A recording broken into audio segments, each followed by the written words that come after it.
പെരുമൺ പേഴുംതുരുത്ത് പാലത്തിന്റെ നിർമ്മാണം സമയബന്ധിതമായി പൂർത്തിയാക്കുമെന്ന് മന്ത്രി പി.എ. മുഹമ്മദ് റിയാസ്. വിനോദസഞ്ചാര വികസനത്തിന്റെ ഭാഗമായി മൺട്രോതുരുത്ത് സന്ദർശനത്തിന്റെ പാലത്തിന്റെ നിർമ്മാണ പുരോഗതി വിലയിരുത്തുകയായിരുന്നു അദ്ദേഹം. പാലത്തിന്റെ നിർമ്മാണം അടുത്ത വർഷം ഡിസംബറോടെ പൂർത്തിയാക്കുമെന്നും മന്ത്രി പറഞ്ഞു. 435 മീറ്റർ നീളമുള്ള പാലത്തിന്റെ 13 സ്പാനുകളിൽ 10 എണ്ണത്തിന്റെ നിർമ്മാണം പൂർത്തിയാക്കി. ശേഷിക്കുന്ന 3 സ്പാനുകളുടെ നിർമ്മാണ പ്രവർത്തനങ്ങൾ പുരോഗമിക്കുകയാണ്.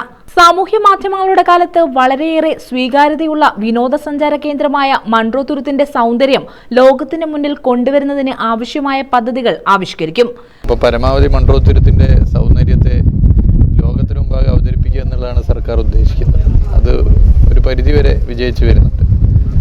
എന്നാൽ ഇവിടെ ആവശ്യമായ മറ്റു വികസനങ്ങളിൽ എല്ലാ സാധ്യതയും ഉപയോഗപ്പെടുത്താനാണ് സർക്കാർ ശ്രമിക്കുന്നത്. നിങ്ങൾ ഈ കാണുന്ന പാലം തന്നെ ഇതിന്റെ പ്രവൃത്തി. പെരുമൺ പാലം ജില്ലയുടെ വിനോദസഞ്ചാര മേഖലയിലെ പ്രധാന വികസനമായാണ് കാണുന്നതെന്നും മന്ത്രി പറഞ്ഞു. ഇപ്പോൾ 13 സ്പാനുള്ളതിൽ 10 സ്പാന്റെയും പ്രവൃത്തി പൂർത്തീകരിച്ചു. ഇതൊരു ടൂറിസം ആംഗിളിൽ ഒരു കേബിൾ സ്റ്റേഡ് ബ്രിഡ്ജായി മാറ്റുന്ന ഒരു നിലയാണ് സ്വീകരിച്ചത്. ഇപ്പോൾ ഷെഡ്യൂൾ പ്രകാരം പ്രവൃത്തി മുന്നോട്ട് പോകും. ഇതിൻ്റെ അപ്രോച്ച് റോഡിൻ്റെ BM പ്രവൃത്തി ഏറെക്കുറെ പൂർത്തീകരിച്ചു. ഇപ്പോൾ അവസാനിക്കാൻ വേണ്ടി പോകുന്നു.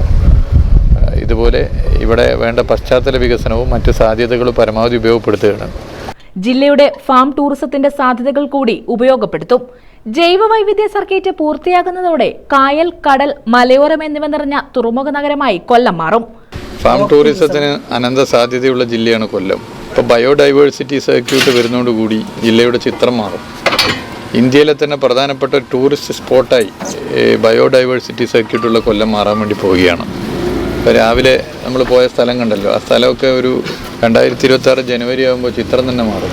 Break water tourism, adventure sport tourism, ജൈവ വൈവിധ്യം എന്നിവയെല്ലാം ബന്ധിപ്പിച്ചുകൊണ്ടുള്ള വിനോദസഞ്ചാര വികസനമാകും ജില്ലയിൽ സാധ്യമാക്കാൻ പോകുന്നതെന്നും മന്ത്രി പറഞ്ഞു.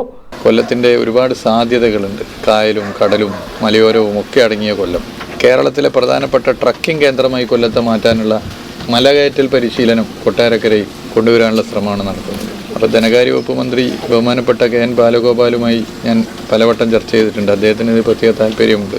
അതൊക്കെ വെച്ചുകൊണ്ട് മുന്നോട്ട് പോകും. ബഹുമാനപ്പെട്ട മുഖ്യമന്ത്രിയും കൊല്ലത്തിൻ്റെ വികസന പ്രവർത്തനത്തിൽ പ്രത്യേക നിർദ്ദേശങ്ങൾ ഇടയ്ക്കിടെ ടൂറിസം വകുപ്പിന് നൽകാറുണ്ട്.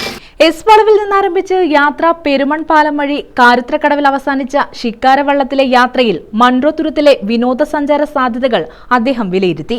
Tourism additional secretary D. Jagadish, deputy director Shanavas Khan, DTPC secretary Jyothish Kesavan, PR Manjusha, assistant executive എഞ്ചിനീയർമാരായ നിഷ, പ്രിയ എന്നിവരും മന്ത്രിക്കൊപ്പമുണ്ടായിരുന്നു. News bureau, Kundara.